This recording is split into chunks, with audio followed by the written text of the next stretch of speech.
So hindi ko to recommended gawin kasi nga sayang din yung pagpili ng spell ng kakampi mo, pero nakakatawa din kasi.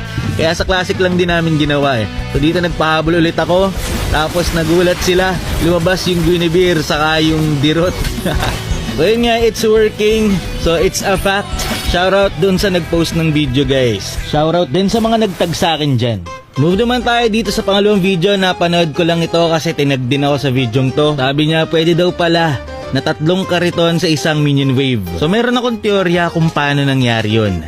So ang naisip ko, baka kapag less than 5 minutes mong na-push ang 3 tore, bibigyan ka ni Mobile Legends ng madayang minion wave. Kung saan 3 ang siege minion. Ibig sabihin mas mabilis makapush. Kaya naman dito, sinubukan ko na nga kung tama ang aking teorya.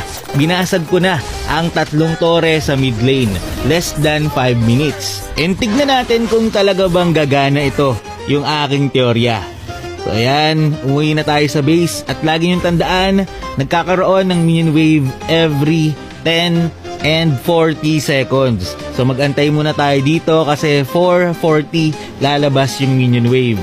So kung sakaling legit nga ito, hindi ito alam ng karamihan kasi ang hirap naman kasing gawin ito. Bumasag ng 3 tore. At ayun nga, gumana nga ito. 3 siege minion nga ang nilabas ng aming base. Ibig sabihin mas madaya kasi mas makunat yan, mas malakas ang damage, mas mabilis mag-push.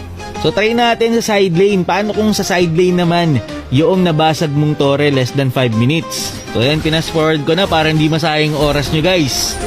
Tapos pagkita ko ng minion wave, 2 catapult or siege minion or kariton ang nilabas ng base. Ganito pala kapag sa side lane. Shoutout dun sa nag-post ng video. Follow nyo siya guys.